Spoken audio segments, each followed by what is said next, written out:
Olá, galera, tudo bem? Vamos dar continuidade aqui, né, nos nossos estudos.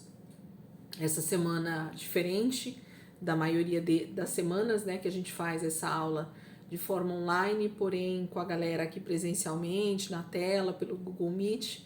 E hoje eu tô gravando para que vocês possam depois estar assistindo aí a aula, né? E a gente possa prosseguir com esses estudos. Inclusive, a gente está chegando aí na reta final, né? Então, a gente tem hoje a penúltima carta de Paulo, né, a Tito, e semana que vem a gente faz a aula, então, online, de preferência com todos vocês. Eu queria que a maioria participasse com a gente aí da aula, onde a gente vai estar finalizando com a última carta de Paulo a Timóteo. Essa carta que ela tem ar de despedida, né? Tem ar de até breve, até o momento da ressurreição, né? Paulo está aí nos seus últimos dias já de vida, por conta do Império Romano, das prisões e do próprio martírio, né? Que ele vai sofrer logo depois. Mas a gente então vai continuar hoje com a carta de Tito, de Paulo a Tito. E se Deus quiser, a gente vai conseguir finalizar hoje com essa aula aí, se Deus quiser. São 3 capítulos, né? Vocês vão ver que Paulo está na reta final da sua vida. A percepção que eu tenho é Paulo direcionando os seus discípulos, né? Os seus filhos na fé. Realmente colocando balizadores, né? Na vida cristã da igreja, colocando cercas, né, ao redor do ministério desses homens, colocando bases muito sólidas, né, para que a igreja pudesse continuar avançando no seu crescimento, porém com as diretrizes necessárias para esse crescimento saudável, né, para que não fosse algo realmente que viesse danificar todo esse trabalho que Paulo já tinha feito até aqui com os outros apóstolos. Mas infelizmente, né, a gente sabe que não foi tão bom assim quanto a gente gostaria, né? O Império Romano foi muito terrível com a igreja no primeiro século. A gente tem aqui a época dessa carta de Paulo a Tito por volta do ano 63, 65 depois de Cristo. Então a gente está aí já às portas, né, da destruição de Jerusalém no ano 70 por Nero.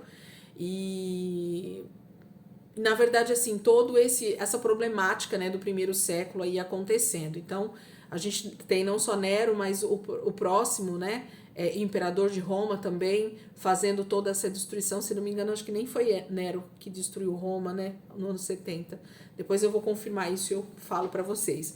Mas eu acredito que se não foi ele, é o próximo, né, não me lembro agora, me fugiu a mente.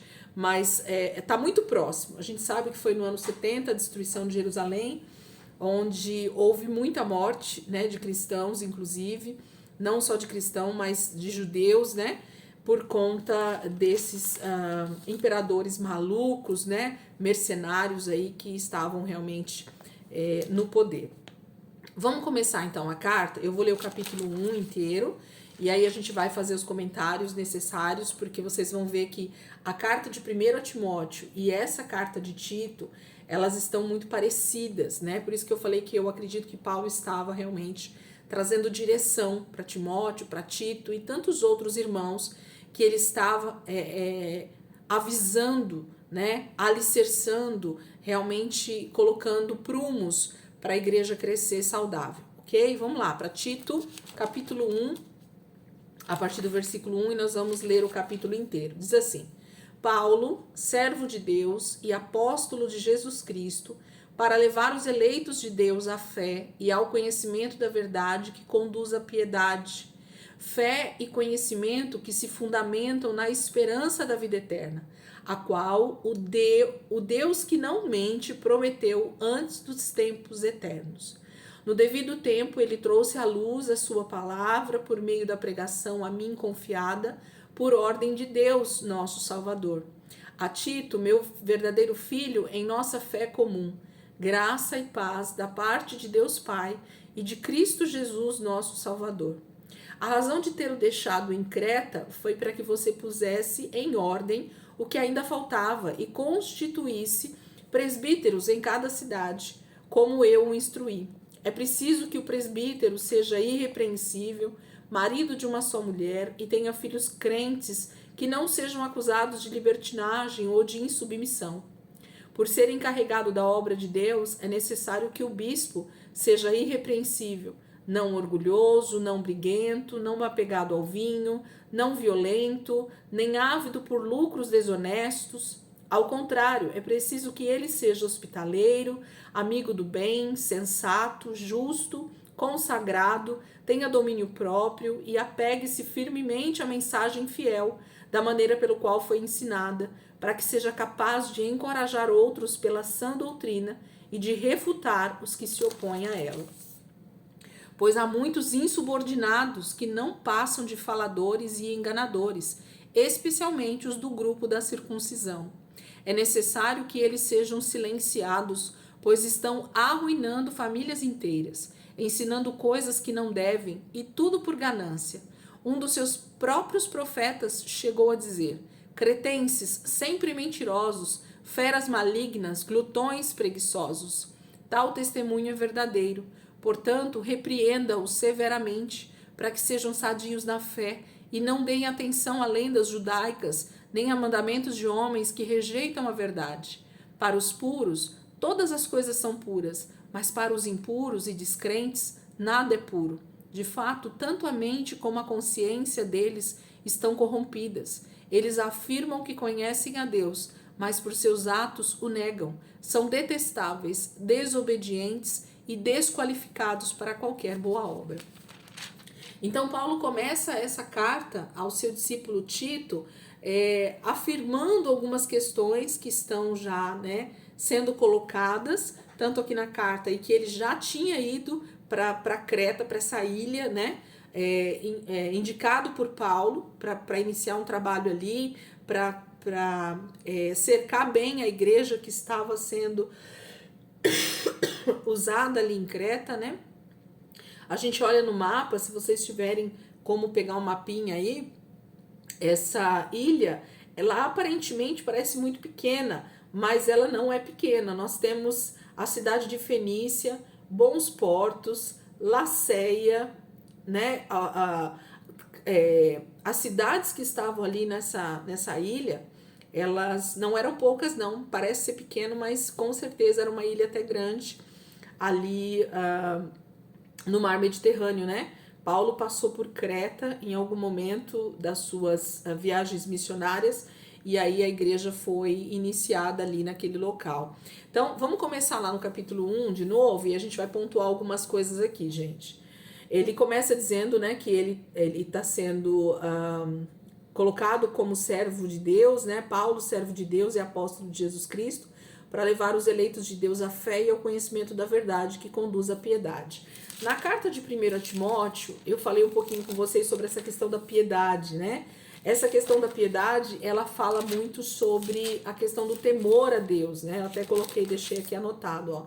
Piedade significa, é a palavra eusebeia, no grego, que significa reverência, respeito, fidelidade a Deus. Então, Paulo está dizendo para o seu discípulo Tito que a pregação do evangelho, de que o conhecimento de Deus traz uma maior piedade, traz um maior respeito, traz uma maior reverência, traz uma maior obediência a Deus, de forma muito, muito clara e objetiva. Porque quanto mais a gente conhece de Deus, quanto mais a gente conhece sobre Jesus, sobre aquilo que o Evangelho nos propõe, mais a nossa vida vai se tornando piedosa.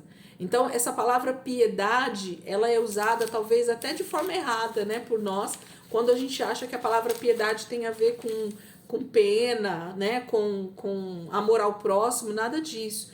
Ela tem mais a ver com essa fidelidade a Deus, com essa reverência, com esse respeito, do que com essa concepção que a gente tem da palavra piedade, A palavra eusebeia no grego, ok? Fidelidade a Deus. Então, conhecer o Evangelho, conhecer a Cristo, vai me fazer cada dia ser mais fiel a Deus, aos seus princípios, aquilo que o Evangelho tem de proposta, que é negar-se a si mesmo, todos os ensinos, gente, que Paulo trouxe nas suas cartas e que a gente tem estudado durante esse 1 ano e meio já aí, as cartas de Paulo, eu falo para vocês que a base, o fundamento, essa própria piedade que ele vai usar aqui no final dessas cartas dele de Timóteo e de Tito. Porque até então ele não usa essa palavra piedade, né? Mas agora, no final das contas, ele começa a mostrar esse princípio, porque é um princípio que vai realmente fortalecer a nossa comunhão como cristãos, o nosso entendimento sobre as coisas de Deus e do Evangelho, para que a gente possa permanecer fiel até o fim. Então, a fidelidade a Deus, o meu respeito aos princípios que a palavra de Deus coloca para eu viver como cristão é que vai fazer com que eu seja fiel até o fim, até a volta de Cristo. Então, é disso que Paulo está dizendo, né? Para levar os eleitos de Deus à fé e ao conhecimento da verdade que conduz à piedade. Então, conhecer a verdade de Deus, conhecer o Evangelho, conhecer a palavra de Deus, é o que me leva, que me conduz à fidelidade, à piedade, ok? A fé e conhecimento que se fundamentam na esperança da vida eterna, a qual o Deus que não mente prometeu antes dos tempos eternos. Gente, se tem uma palavra ou uma frase que a gente poderia usar, que seria o chavão de Paulo e da igreja do primeiro século, gente, é a esperança na vida eterna. A esperança na ressurreição dos mortos. A esperança na volta de Cristo. A esperança da eternidade. A esperança desse reino vindouro. A esperança dessa comunhão perfeita com Cristo novamente. Então, eles tinham uma tamanha convicção a respeito disso, que faz com que a gente hoje se torne até descrente, porque se a gente ficar pensando só nas coisas da terra, só nessas coisas desse século, só nas coisas que nos rodeiam nessa vida, e nós nos esquecermos da eternidade com o Pai, da eternidade com Deus, nós vamos nos tornar pessoas medíocres no Evangelho. Nós nos tornamos pessoas que estão sendo também corrompidas por esse sistema.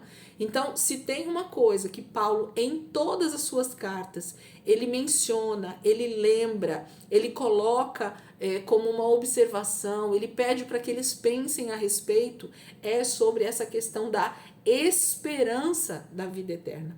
E essa palavra esperança, ela tem sido também uma palavra um pouco distorcida para os nossos dias, porque esperança tem a ver com esperar com ânimo, né? Esperar com esperança, né? Se eu pudesse dar uma redundância para essa palavra, né? Então, essa palavra esperança tem a ver com uma espera que não é uma espera comum, mas é uma espera com alegria, é uma espera com certeza daquilo que está por vir.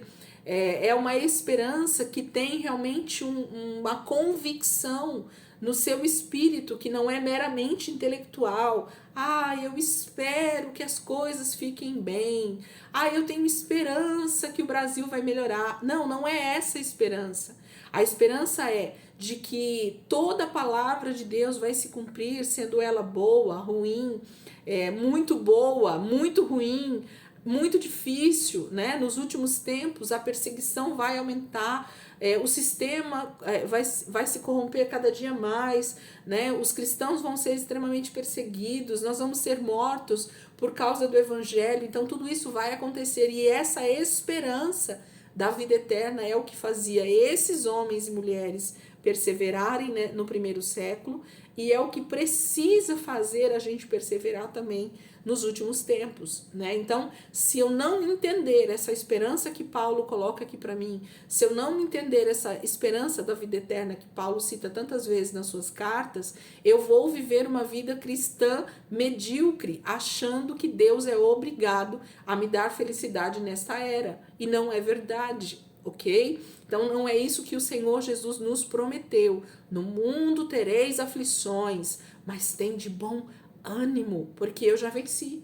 Vocês ainda vão vencer, né? Porque nós estamos nessa esperança da vida eterna. Nós estamos ainda com esse corpo corrompido, mas Cristo já venceu e por causa da vitória dele, nós somos mais que vencedores, né? Porque ele já venceu, é que nós vamos vencer.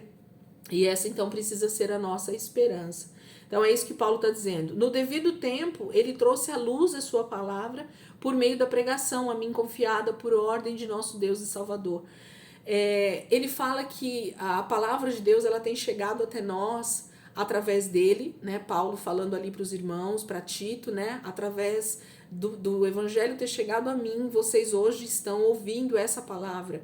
E nós precisamos então entender que a palavra de Deus tem chegado até nós, a palavra de salvação tem chegado até nós, e nós somos esses ministros, esses cooperadores de Deus, para que a palavra de Deus continue avançando, o evangelho continue chegando em outras vidas. Existe um legado, existe uma incumbência para cada um de nós, e nós também precisamos entender que isso está precisa estar muito latente em nós, né? Precisa ser uma verdade absoluta para nós essa pregação do evangelho, e não tem a ver com púlpito, e não tem a ver com altar, e não tem a ver com um microfone na mão, tem a ver com uma vida que fala de Cristo através das suas atitudes, através do reino de Deus que está dentro de mim, através do Espírito Santo que me coloca em situações na fila do banco, na fila do pão, com os meus amigos de trabalho, na escola do meu filho, né? Então, são essas situações que o evangelho precisa ser pregado através da minha vida, através do meu testemunho, através daquilo que Deus está fazendo na minha vida. Isso fala desse testemunho que Paulo está dizendo que Deus trouxe à luz a sua palavra, né? Através dos filhos de Deus que têm nascido de novo.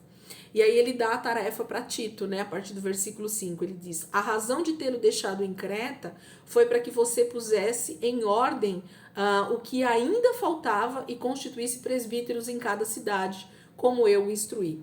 Gente, a igreja no primeiro século, ela era iniciada geralmente nas casas, né? Então as pessoas, elas iam ouvindo falar de Jesus, elas iam para a casa das outras para que elas pudessem ser ensinadas sobre Jesus, elas pudessem viver comunhão, elas pudessem viver oração e partir do pão.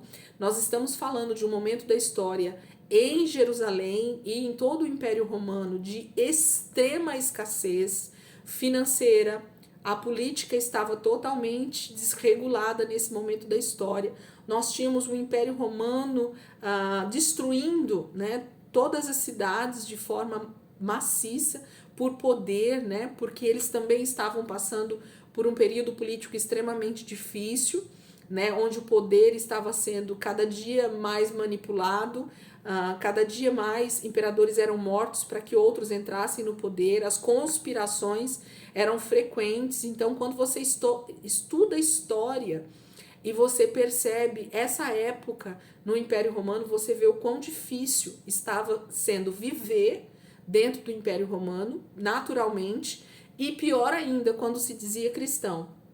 Então, a igreja precisava ser muito bem instruída a respeito dessa forma de andar, essa forma de se portar na sociedade, de se caracterizar naquele momento da história. Eles precisavam fazer a diferença onde quer que eles estivessem. Os verdadeiros cristãos precisavam fazer o evangelho chegar ao máximo de pessoas possível, porque as pessoas estavam indo para o inferno sem conhecer o evangelho, sem conhecer Jesus. Não está muito diferente dos nossos dias. E é por isso que nós precisamos olhar para essa palavra, olhar para as cartas de Paulo e ver o quanto elas são atuais, o quanto elas são para esse momento também da nossa vida como cristãos. Então nós precisamos olhar para essa palavra com mais clareza, para essas cartas, né? Então ele está pedindo para que ele constitua presbíteros, né, para essas igrejas. Lembra que presbíteros são pessoas que estão aptas a ensinar, são pessoas que têm maturidade espiritual como cristãos para ensinar a outros, né? Então o presbítero é aquele que está pronto a ensinar, ele está pronto a liderar essas pessoas que estão nascendo de novo, a ter um conjunto de presbíteros para um ajudar o outro no crescimento da igreja, né? nos conselhos uns para com os outros, para que eles não tomassem decisões sozinhos. Então, o corpo de Cristo era formado por muitos presbíteros, né? Geralmente eles tinham realmente um número de 3, 4, 5, às vezes até mais presbíteros numa mesma localidade, para que eles pudessem estar juntos e assim oravam, buscavam do Senhor o conselho, buscavam na própria palavra a direção, nos próprios apóstolos e nos ensinos dos apóstolos, para que eles não se desviassem daquilo que Deus estava fundamentando, né, na igreja. Então, Tito está indo para lá com essa incumbência, né, constituir presbíteros, e ele vai falar mais também sobre os bispos. É preciso que o presbítero, aí ele dá a relação, né, do que o presbítero precisa ser. É preciso que o presbítero seja irrepreensível, marido de uma só mulher e tenha filhos crentes, que não sejam acusados de libertinagem ou de insubmissão. Por ser encarregado da obra de Deus, é necessário que o bispo seja irrepreensível, e ele também dá a mesma relação do bispo. O bispo, gente, nada mais é do que um encarregado de vários líderes, de vários pastores, de várias pessoas que estão ali encabeçando a igreja, né? Então esse era o bispo, era alguém que estava encarregado de outras pessoas abaixo dele, né? Então não tem a ver com títulos sacerdotais, e sim com títulos de cuidado, né? De hierarquia, não no cuidado, queria achar uma palavra. Não é uma hierarquia eclesiástica, tá? Ainda que também possa ser, mas tem mais a ver com nomes que foram dados naquele momento da história de pessoas que tinham mais maturidade para cuidar de pessoas mais jovens na fé. Então, por isso que o presbítero e o bispo não podiam ser pessoas novas, convertidas, como a gente viu na primeira carta de Paulo a Timóteo, né? E aqui ele vai reiterar essa questão do homem ser irrepreensível. Gente, alguém que esteja à frente ministerialmente de pessoas, que esteja ali para ensinar, precisa ser uma pessoa com uma vida irrepreensível, uma vida que já entendeu o temor de Deus, uma vida que já entendeu renúncia, uma vida que já entendeu carregar a cruz, né? Se essa pessoa não entende o quão amor ela tem que ter pelo corpo de Cristo, ela realmente não pode estar ali. Por quê? Porque ela vai estar lidando com todo tipo de problemática a gente vem carregado disso, né, quando a gente aceita Jesus.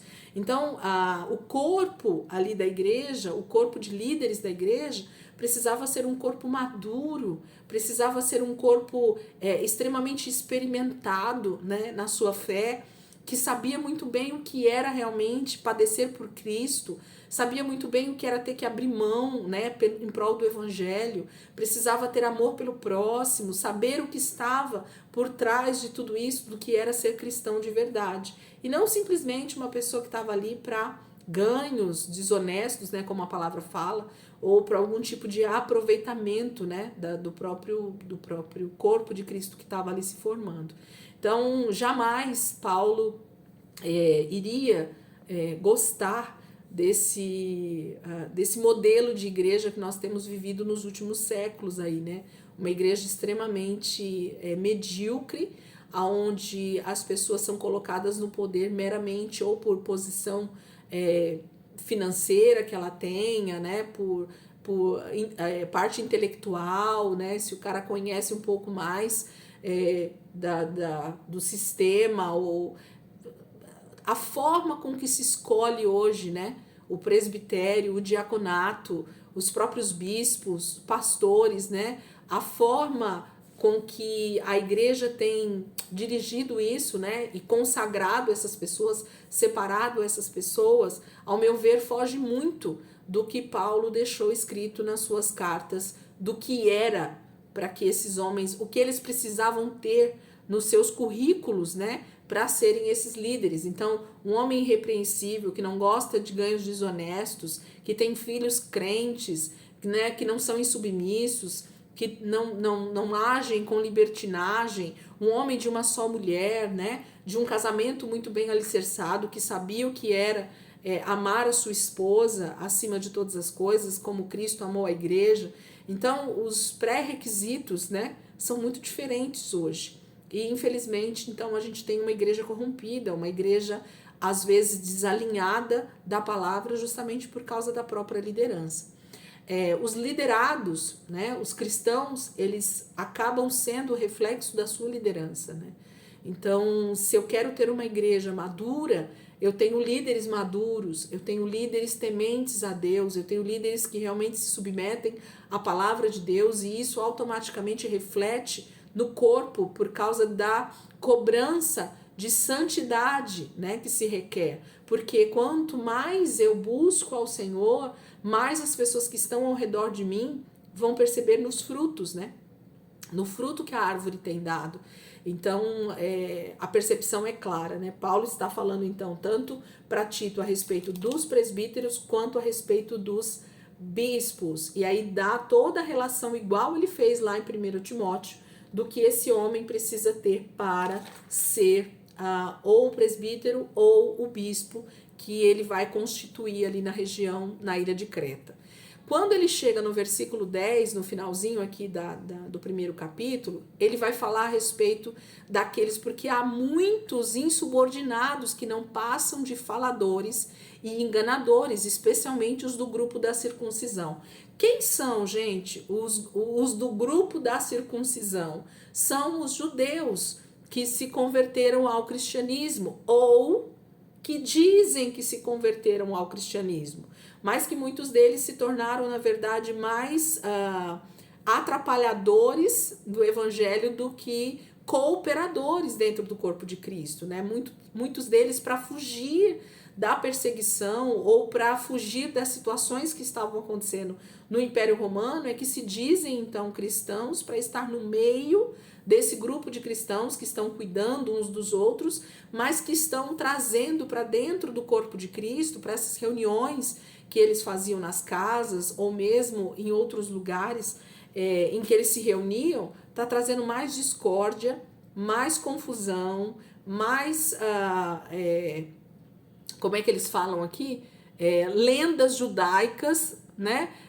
Mandamentos da Torá, mandamentos do Velho Testamento, que muito mais atrapalham o crescimento da igreja, ou trazem divisões, ou trazem conversas desnecessárias do que a edificação do corpo de Cristo. Paulo está lidando com toda essa problemática do primeiro século, com judeus convertidos, com judeus que não são tão convertidos dentro do corpo de Cristo, e aí fazem dos gentios marionetes, né, dentro do sistema, fazendo com que a igreja fique ali confusa a respeito do que é buscar santidade, a respeito do que é ser cristão, do que é nascer de novo, porque eles começam com as misturas do judaísmo com o cristianismo, né? E aí bagunça toda a cabeça dos cristãos. Então, Paulo está dizendo para Tito adverti-los.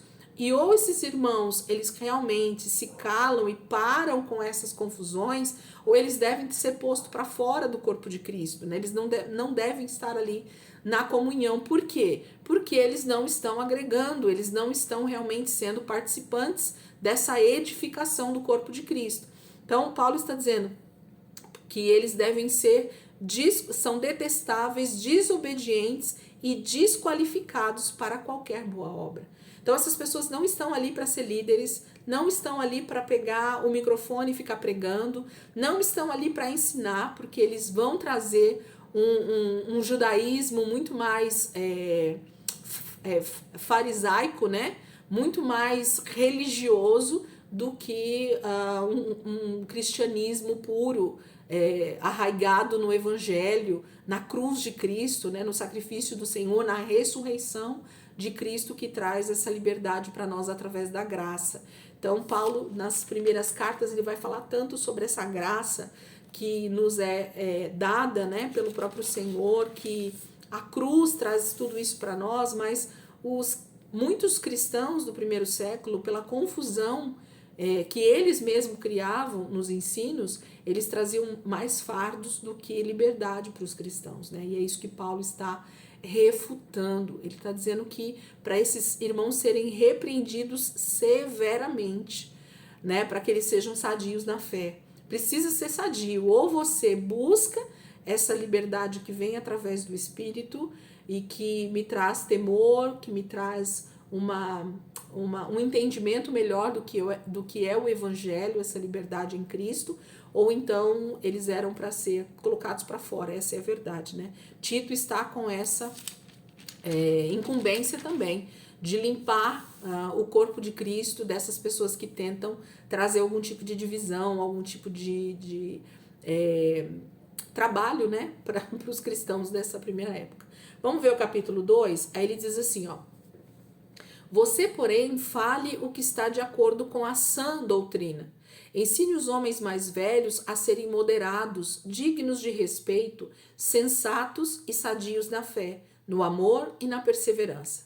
Semelhantemente, ensine as mulheres mais velhas a serem reverentes na sua maneira de viver, a não serem caluniadoras nem escravizadas a muito vinho, mas a serem capazes de ensinar o que é bom.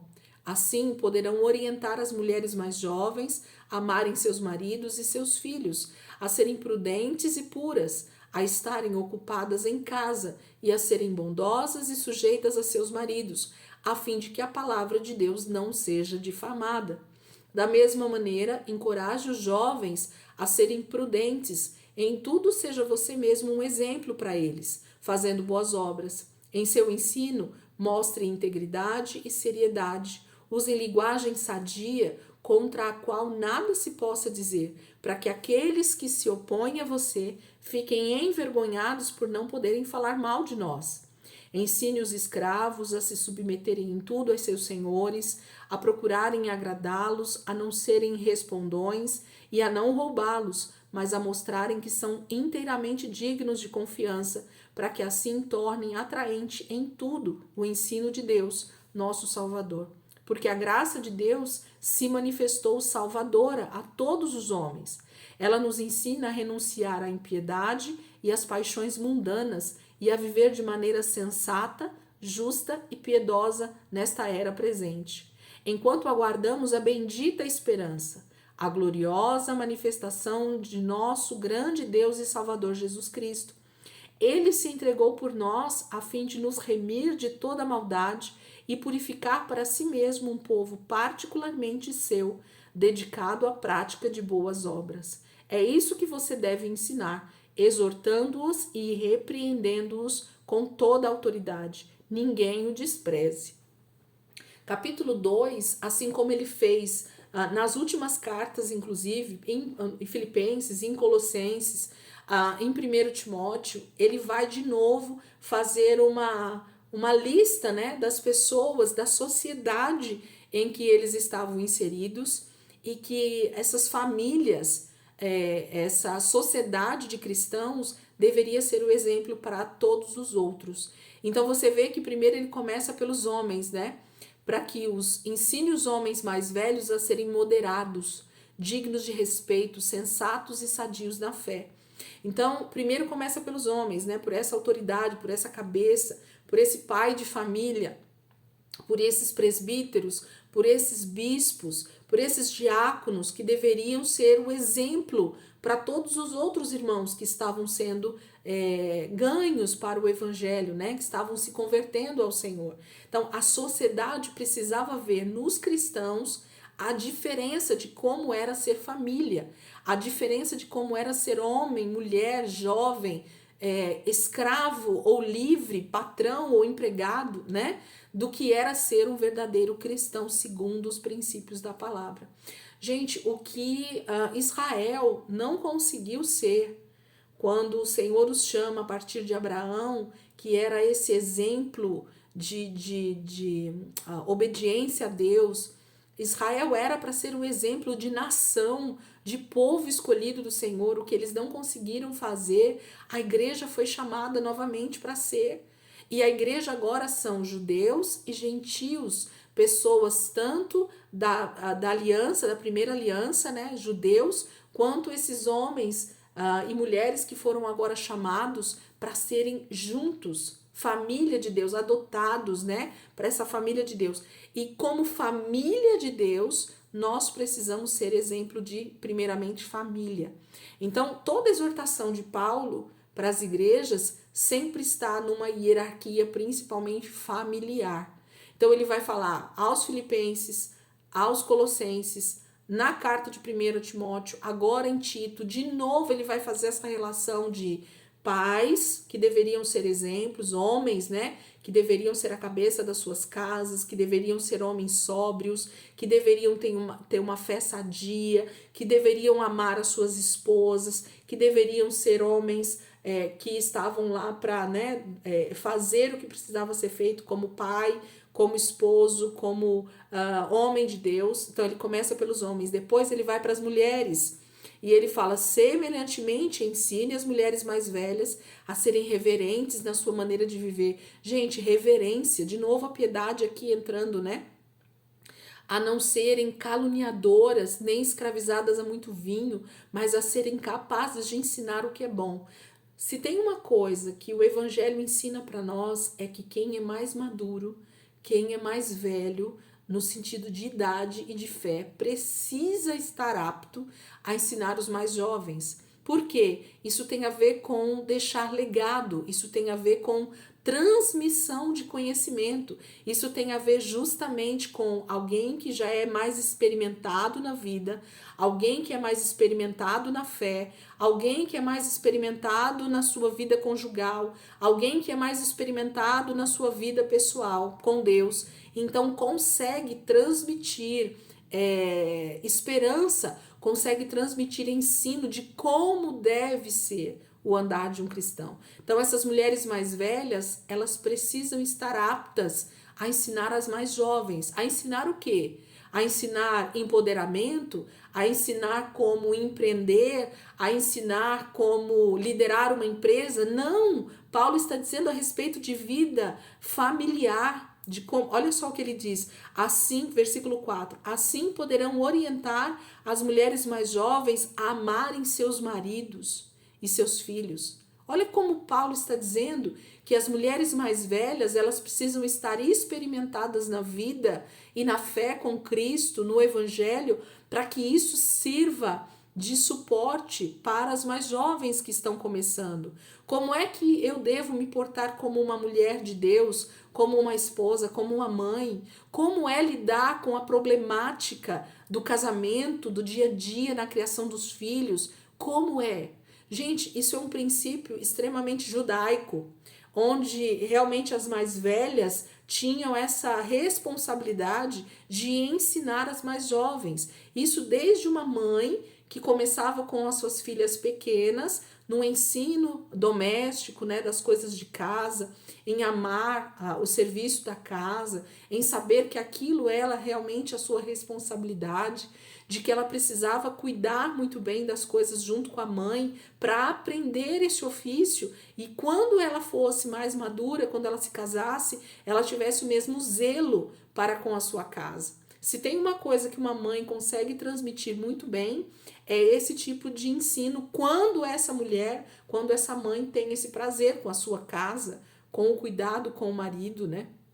Com o cuidado com os filhos. Como é que ela foi como mãe e aí esses filhos sentiram esse afeto, esse zelo, né? Esse cuidado, esse ensino. Como é que a criança deveria amar ao Senhor? Como é que essa mãe reagia nas situações diárias da vida, quando o marido trazia alguma demanda, quando os próprios filhos traziam alguma demanda. Então Paulo começa a dizer que as mais velhas, elas precisam ser mulheres que estejam aptas a ensinar essas mais jovens a respeito do amor aos seus maridos e seus filhos, a serem prudentes e puras, olha a questão da santidade, né?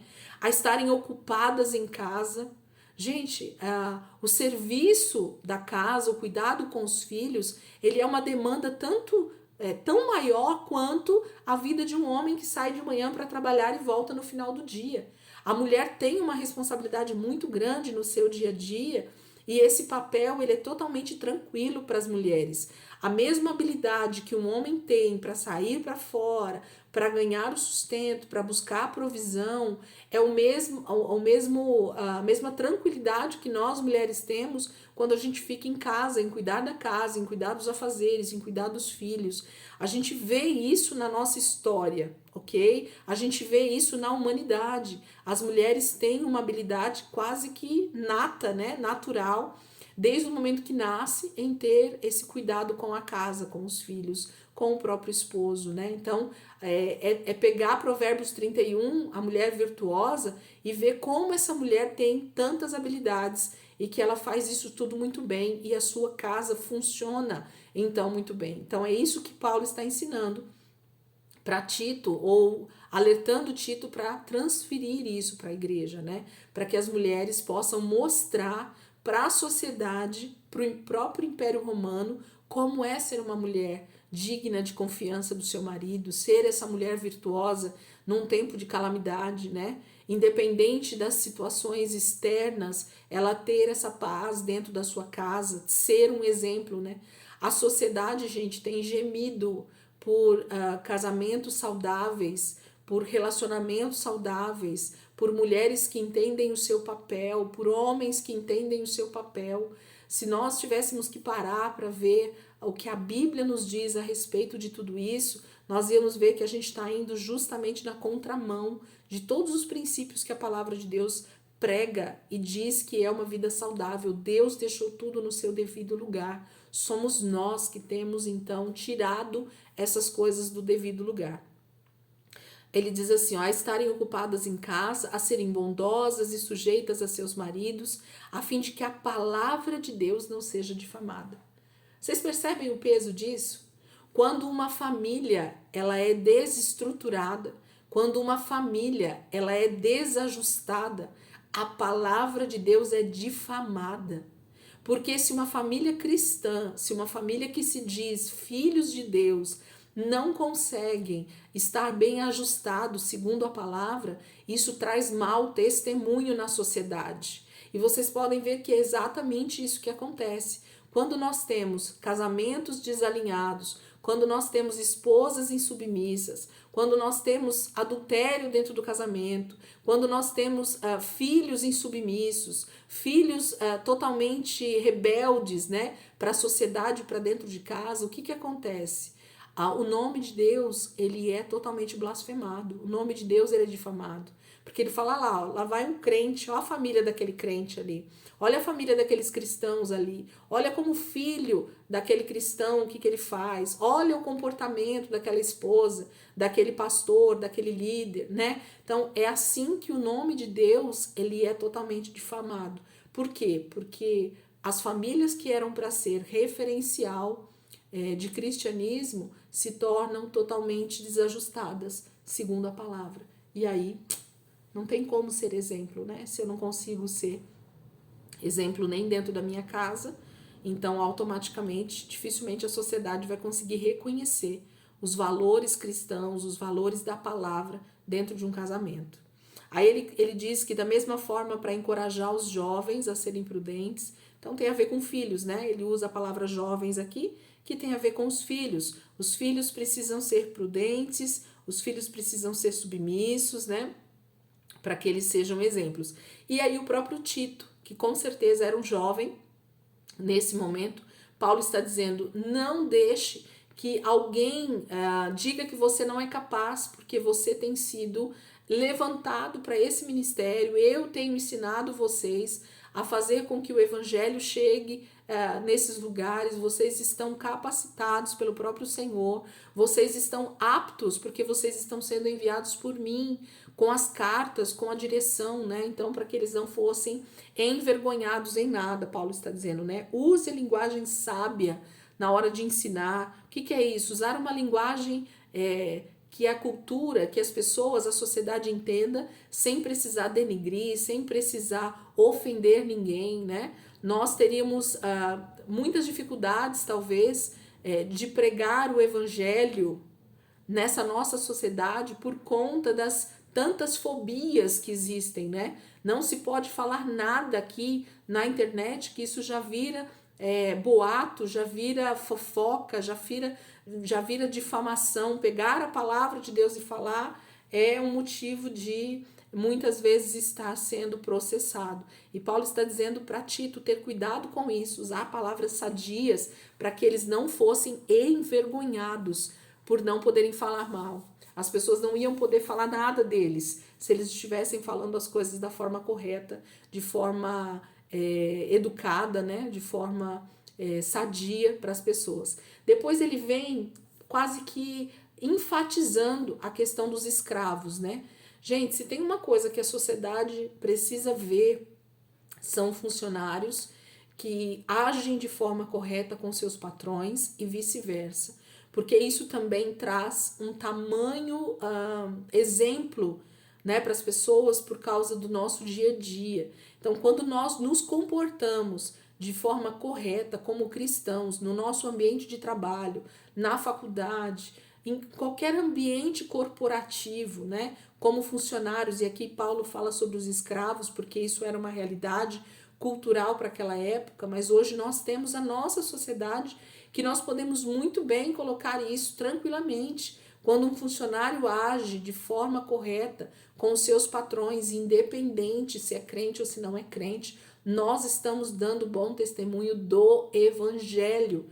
E Paulo está dizendo, Tito, ensine isso, ensine os escravos a se submeterem em tudo aos seus senhores, a procurarem agradá-los, a não serem respondões, a não roubá-los, mas mostrarem que são inteiramente dignos de confiança, para que assim tornem atraente em tudo o ensino de Deus, nosso Salvador. O evangelho, ele só consegue ser pregado, principalmente no ambiente corporativo, num ambiente de uma empresa, num ambiente dentro da sociedade, quando eu sou exemplo daquilo que eu estou falando. Porque senão as pessoas não vão me ouvir, as pessoas não vão dar ouvidos para aquilo que eu estou falando. Se eu sou uma pessoa extremamente irreverente, se eu sou uma pessoa insubmissa, se eu sou uma pessoa desrespeitosa, então dificilmente alguém vai querer me ouvir. E por isso o evangelho, então, ele passa a não ser atraente, porque eles vão falar, isso é ser crente? Isso é ser cristão? Sendo respondão desse jeito, falando desse jeito com o patrão, falando desse jeito com os amigos de trabalho, né? Roubando horas de trabalho, né? Roubando a empresa de diversas maneiras. Então, tudo isso Paulo vai alertar Tito, porque nós, como cristãos, precisamos fazer a sociedade ver Cristo em nós, não através simplesmente de uma palavra de pregação, mas de uma vida pregando Cristo, de uma maneira de viver pregando Jesus no nosso dia a dia. Porque, versículo 11, porque a graça de Deus se manifestou salvadora a todos os homens. Paulo está dizendo agora a palavra de salvação não é só para judeus, não tem mais a ver com aliança simplesmente de Abraão e com Isaac e Jacó, mas agora tem a ver com todas as nações da terra sendo realmente alcançadas por essa graça, por esse favor de Deus através do sacrifício de Jesus. É isso que Paulo está falando. Versículo 12. Ela nos ensina a renunciar à impiedade e às paixões mundanas e a viver de maneira sensata, justa e piedosa nesta era presente. Lembra que eu comecei o ensino de hoje falando para vocês? Essa esperança da vida eterna fala de uma vida muito mais focada nas coisas eternas do que nas coisas dessa terra. Então, por isso que nós renunciamos, por isso que nós tomamos a nossa cruz, por isso que nós nos tornamos exemplo, por isso que nós realmente buscamos essa piedade, né? Essa fidelidade a Deus, não por causa dos outros, mas por causa de nós mesmos, mas também porque os outros vão ver o nosso testemunho e vão se converter ao Senhor. O evangelho vai se tornar atraente. Através de quem, gente? Das famílias. Através dessa sociedade que é formada por famílias, pais, mães, filhos, funcionários, patrões. Essa é a cultura, essa é a sociedade, esse é o lugar que nós estamos inseridos como vida em sociedade. Essa era a vida da cultura do primeiro século, do Império Romano, e essa é a cultura aqui do Brasil e a cultura que nós vivemos hoje no século XXI. Então, as famílias precisam ser esse exemplo de cristianismo, para que Jesus seja, então, visto nas nossas vidas. Porque, enquanto aguardamos a bendita esperança, qual esperança que a gente aguarda? A gloriosa manifestação de nosso grande Deus e Salvador Jesus Cristo, a volta de Jesus, né? É nisso que nós estamos com a nossa expectativa e a nossa esperança. Ele se entregou por nós a fim de nos remir de toda maldade, purificar para si mesmo um povo particularmente seu, dedicado à prática de boas obras. É isso que você deve ensinar, exortando-os e repreendendo com toda a autoridade. Ninguém o despreze. Tito, você é jovem, mas ninguém te despreze. Se for isso que você estiver ensinando, se for isso que você estiver passando na sua vivência, se for isso que você estiver obedecendo no seu dia a dia, ninguém te despreze pela idade, ou porque você é servo, ou porque você não é tão capaz, ou porque você talvez não tenha tanta intelectualidade, ou porque você não seja um judeu convertido, né? Porque você talvez não tenha tanto conhecimento da Torá. Não importa, Tito. Faça com que o ensino da verdade do Senhor seja manifesto por onde quer que você esteja aí ensinando e falando. Amém? Capítulo 3, gente, vamos caminhar aqui. Capítulo 3 diz assim: lembre a todos que se sujeitem aos governantes e às autoridades. Sejam obedientes, estejam sempre prontos a fazer tudo o que é bom. Não caluniem ninguém, sejam pacíficos, amáveis e mostrem sempre verdadeira mansidão para com todos os homens. Houve tempo em que nós também éramos insensatos e desobedientes, vivíamos enganados e escravizados por toda espécie de paixões e prazeres.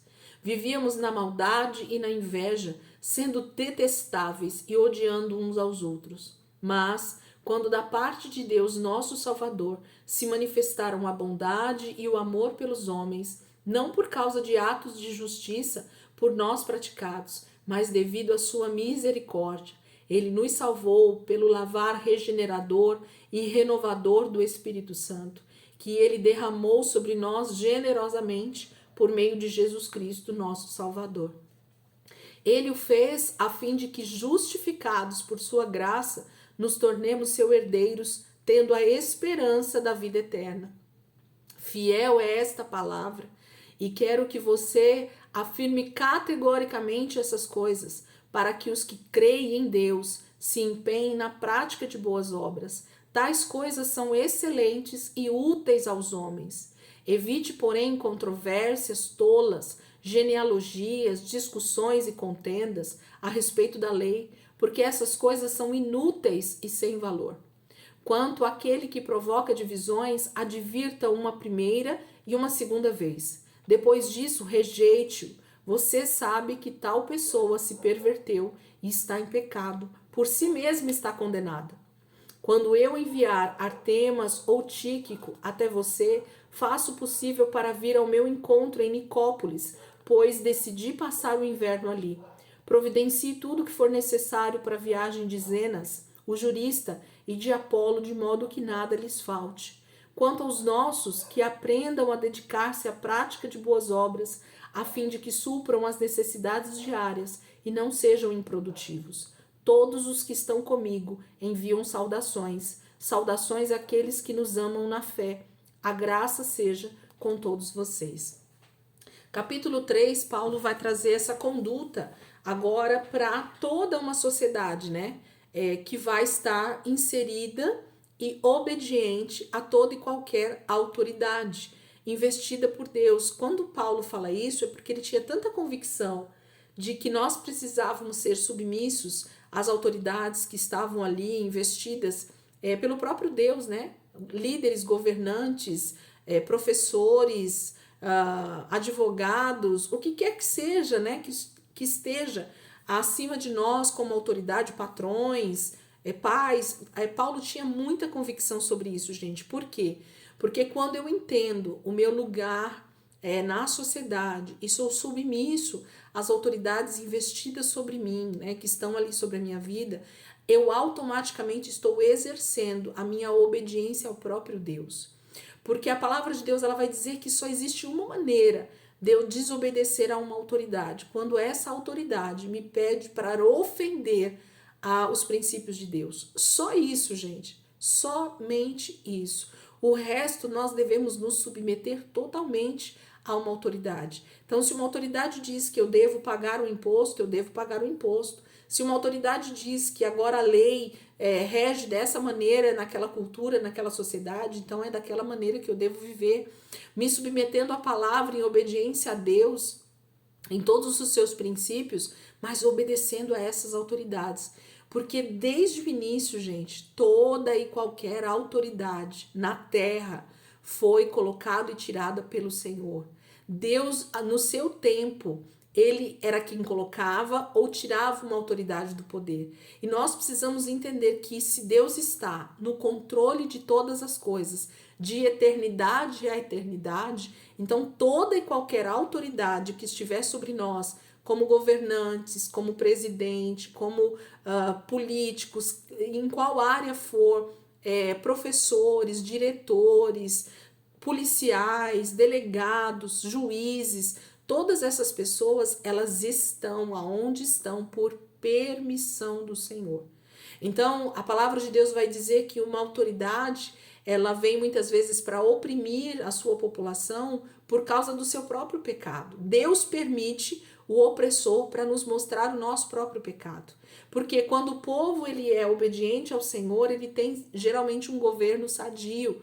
Ele tem geralmente autoridades tementes a Deus, mas quando o povo é desobediente, pecador, maldoso, ele tende a atrair para si pessoas desse mesmo nível de autoridade e de maldade.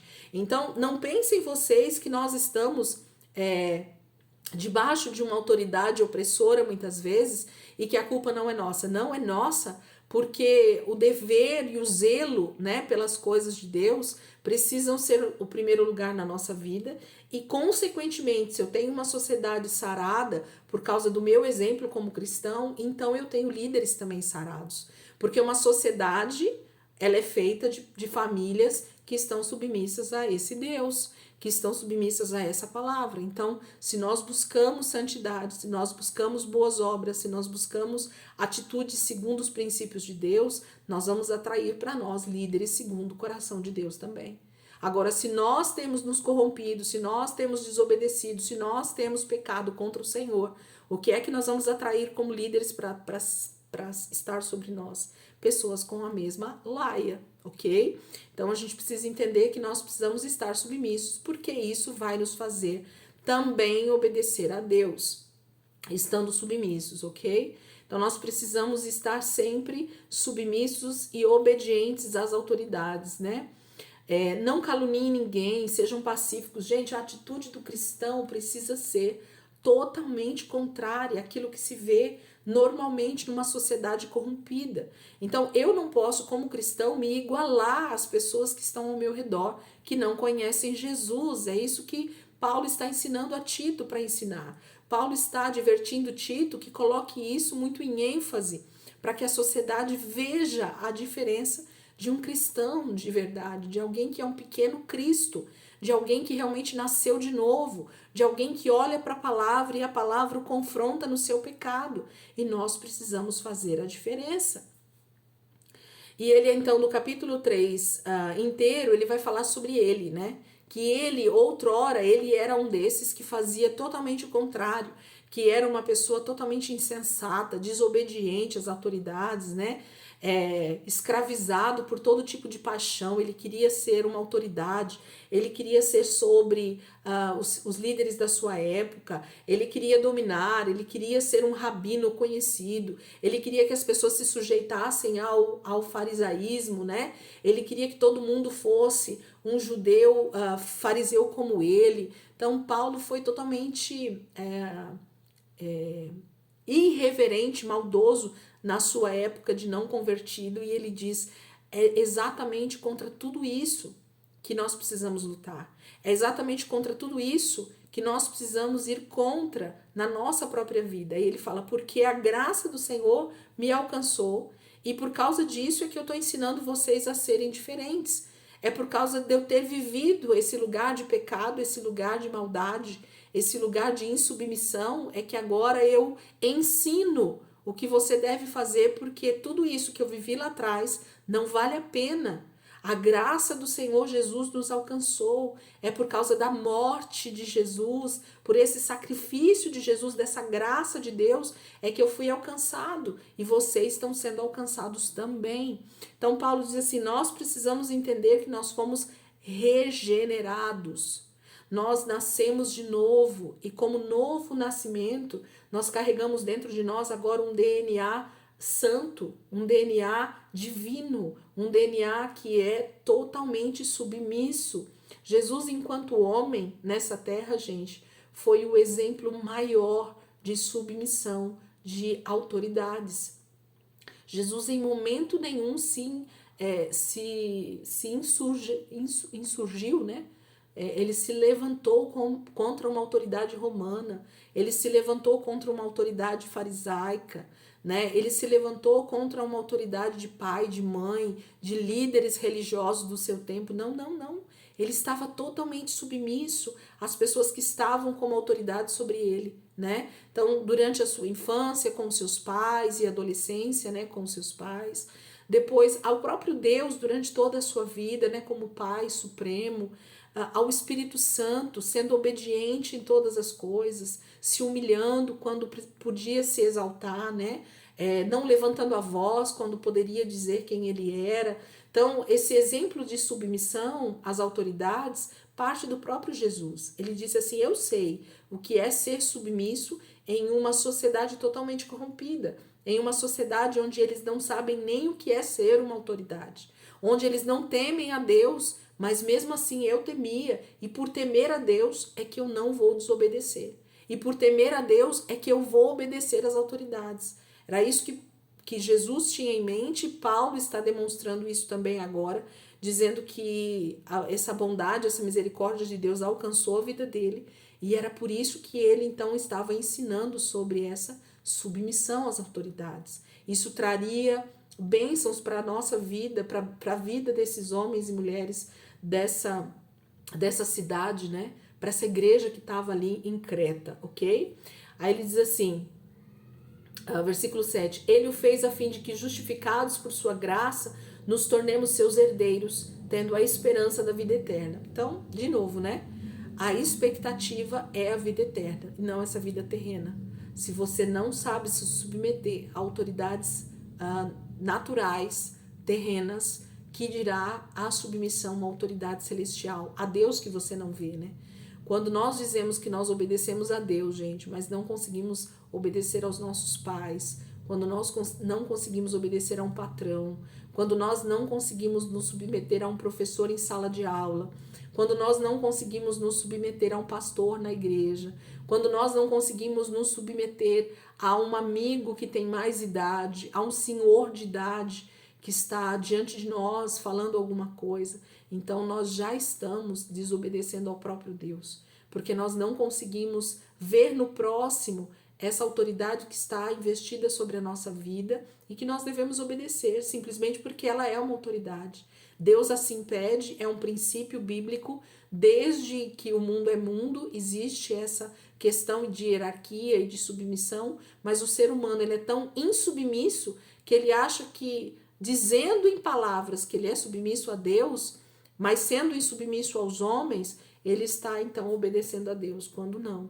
Né? Se você não consegue obedecer a coisas tão simples nessa terra, que dirá o nosso Deus, né? Que nos pede coisas muito mais difíceis, e aí você acha que você está sendo submisso a Deus, mas quando na verdade não. Quando você não obedece o seu marido, quando você, filho, não obedece os seus pais, você está diretamente desobedecendo ao próprio Deus, ok? Porque se foi ele quem deu a palavra, quem deu os princípios, então obedecer aos princípios é obedecer ao próprio Deus, amém? Ele diz no versículo 8, fiel é essa palavra, e quero que você afirme categoricamente essas coisas para os que creem em Deus, se empenhem na prática de boas obras, tais coisas são excelentes e úteis aos homens. Então, você quer ser uma pessoa temente a Deus e que então dá bons exemplos, seja você primeiro esse submisso, né? Isso vai trazer muito bom testemunho. E aí ele pede de novo para evitar todas essas conversas que não edificam o corpo de Cristo, e ele de novo enfatiza para tirar, rejeitar essas pessoas do meio da igreja, né? Então ele vai dizer, evite, porém, controvérsias tolas, genealogias, discussões e contendas a respeito da lei, porque essas coisas são inúteis e sem valor. Gente, quando Paulo fala de controvérsias tolas, genealogias, discussões e contendas, ele está falando da lei simplesmente pela lei. Por quê? Porque o grande problema da turma da circuncisão é justamente essa questão deles acharem que porque eles são filhos de Abraão, porque eles são descendência de Arão, porque eles são da tribo tal, porque eles vêm da genealogia de fulano, porque eles são da tribo tal, porque eles são fariseus, porque eles são isso, eles são daquilo, né? Tudo isso trazia um peso espiritual sobre essas pessoas e fazia das outras serem humilhadas, né? Então dava a impressão de que o judeu que tinha uma raiz das 12 tribos de Israel, ele tinha muito mais santidade ou muito mais expectativa de salvação do que aquele que não tinha, que era um samaritano ou que era um gentil, né, daquela época. Então, o que Paulo está dizendo assim, gente, não adianta ficar falando de que família você é, de que tribo você era, ou se você é judeu legítimo, se você não é, se você é da tribo tal. Não adianta, essas coisas para o tempo da graça não agregam em nada, não te favorecem, porque a mesma graça que um judeu vai precisar é a mesma graça que o gentil vai precisar para ser salvo. O Cristo que morreu pelo judeu é o Cristo que morreu pelo gentil.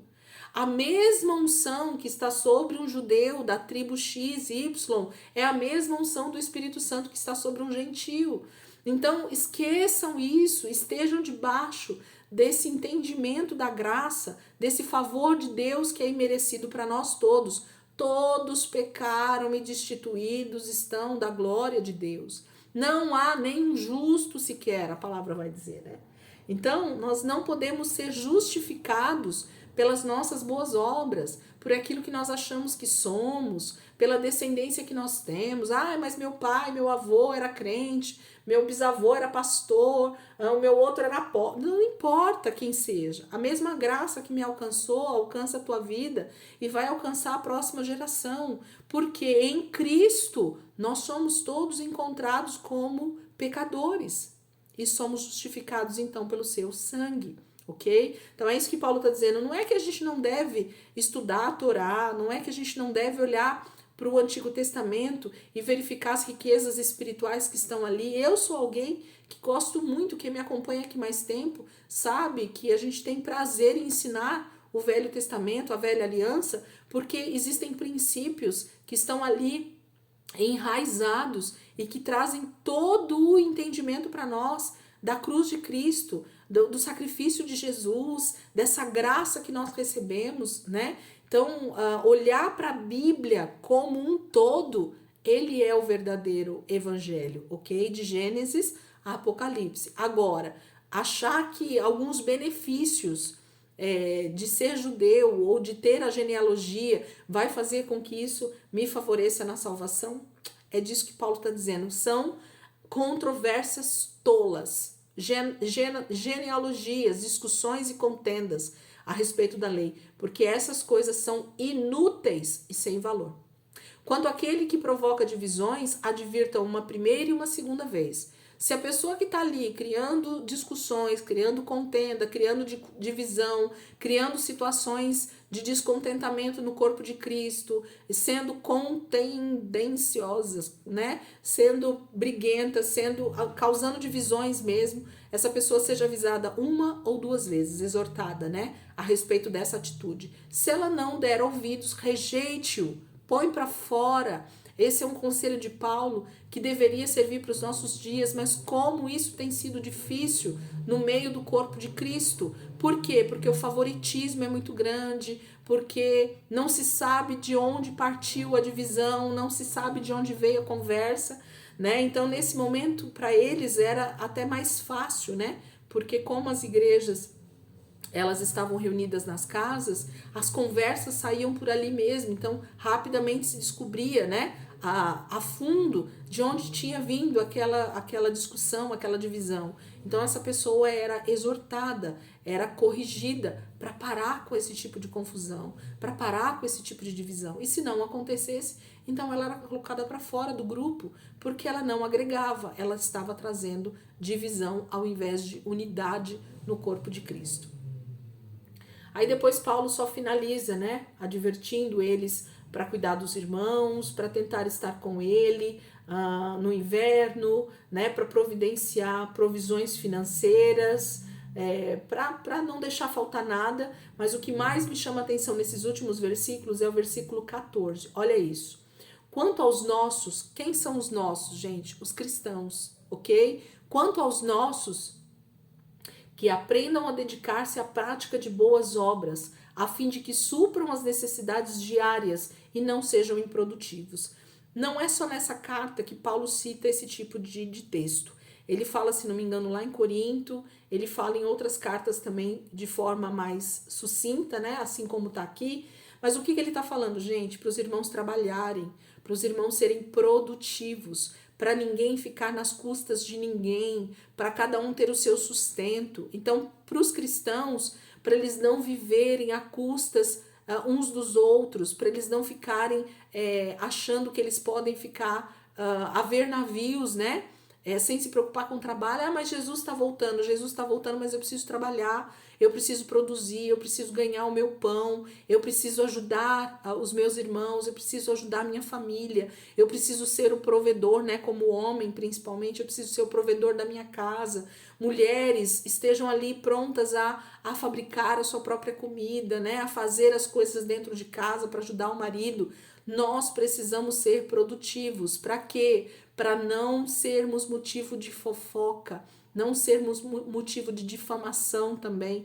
Quantas pessoas já falaram, gente, de crentes que vivem às custas da igreja, que vivem às custas de cesta básica, que vivem mendigando, né, o seu dia a dia, porque tem preguiça de trabalhar. Isso não é novo na igreja, isso já existia no primeiro século e continua existindo nos nossos dias. Nós precisamos ser pessoas produtivas. Nós precisamos ter o nosso ganha-pão para não dependermos das pessoas, para não sermos pessoas pesadas umas para as outras, para que cada um viva do seu próprio sustento, ok? E isso fala de uma vida digna, né? De uma vida onde cada um realmente cuida do seu espaço, da sua casa, da sua família, para não sermos pesados uns para os outros. E ele termina a carta, então, gente, falando, né? Todos os que estão comigo enviam saudações, saudações àqueles que nos amam na fé. Então, Paulo saúda, né? Os irmãos que os amam e que têm dado ouvido a essa palavra, a esse ensino que ele tem trazido para a igreja, a essas cartas que ele tem escrito com tanto amor, com tanto carinho e que até hoje falam de maneira muito prática, de maneira muito objetiva para a igreja mesmo depois de 2000 anos de história. Falou para a igreja do primeiro século e continua falando para mim e para você nesses dias, no século 21. Porque nada, nenhum dos ensinos de Paulo ficou no passado. Tudo que ele diz a respeito de família, tudo que ele fala a respeito da sociedade, de autoridades, de submissão, de pai que honra a sua mulher, né, da sua família, dos filhos que obedecem aos seus pais, da sociedade que vive como exemplo, né, de cristianismo e dessas divisões que existem dentro da igreja que precisam ser corrigidas. Tudo isso, gente, é uma verdade absoluta para os nossos dias. E como essas cartas se tornam atuais, como a palavra de Deus, ela é atemporal, ela é fora de época, né? Por quê? Porque foi o próprio Espírito que escreveu através da caneta de Paulo o que precisava ser o fundamento da igreja, o que precisava ser o alicerce de uma igreja saudável. E de uma igreja saudável que eu falo de pessoas, tá? A igreja somos nós, esse templo do Espírito Santo, essas famílias que carregam, né, esse nome de Deus, né, como família de Deus. Então nós precisamos olhar para essas cartas com mais ênfase, precisamos ensinar, precisamos olhar para essas diretrizes que Paulo deixa escrito nessas últimas cartas e fazer disso um manual de vida para nós como família, como igreja, como funcionários, como patrões, né? Como pessoas que vivem numa sociedade totalmente corrompida, para sermos o exemplo que Paulo pede para os cristãos serem para o seu tempo e para o nosso tempo. Nada mudou, né? Nada mudou. A sociedade precisa continuar vendo o exemplo de Cristo na vida dos cristãos, na vida das famílias, para que mais pessoas venham a conhecer a Cristo através da nossa vida. Não tem a ver com uma pregação simplesmente, mas tem a ver com uma vida que prega Cristo, com o meu dia a dia pregando Jesus na minha maneira de viver. Amém, queridos? A graça seja com todos vocês. Amém? A graça do Senhor seja conosco constantemente. Terminamos então aqui mais uma carta, né, de Paulo a Tito dessa vez. E aí, sexta-feira que vem, gente, é a nossa última aula, né? E nós vamos falar sobre a segunda carta de Paulo a Timóteo, tá? Então, semana que vem, se você puder estar aqui comigo, na próxima sexta-feira, esteja conosco para a gente dar essa última aula, para a gente estar aqui nessa última aula e assim finalizar as cartas de Paulo. Esse 1 ano e pouco aí que a gente caminhou junto, quer ver? A primeira carta foi Gálatas, né? Deixa eu pegar aqui, pra gente ver o dia que a gente começou. Gálatas, olha lá. O início foi dia 3 de março de 2022, foi nossa primeira aula, né? Dia 3 de março de 2022. Então, nós já estamos aí há 1 ano e 3 meses, né? Março, abril, maio, junho, julho. 1 ano e 4 meses caminhando dentro das cartas de Paulo, aprendendo com esse grande apóstolo que deixou riquezas maravilhosas para nós. E a gente então pode colocar tudo isso em prática nos nossos dias. Você que tem acompanhado aí essas últimas aulas, né, não pegou as primeiras, te aconselho a voltar lá nas primeiras aulas, assistir tanta riqueza que tem na carta aos Gálatas, né? A gente tem muita coisa boa ali a respeito de graça, do favor de Deus, como era esse entendimento que a gente deve ter dessa graça. Então tem muita coisa boa nessas outras aulas que já vieram lá desde o início, e eu queria que vocês então voltassem essas aulas e fizessem essas aulas para que vocês pudessem ter essa riqueza de conhecimento. Amém? Gente, Deus abençoe, ótima semana para todos nós, e dia 28 de julho então a gente está aqui, a última sexta-feira do mês de julho, para a gente finalizar essas aulas e terminar as cartas de Paulo com a segunda carta de Paulo a Timóteo. Amém? Deus abençoe. E até semana que vem, se Deus quiser.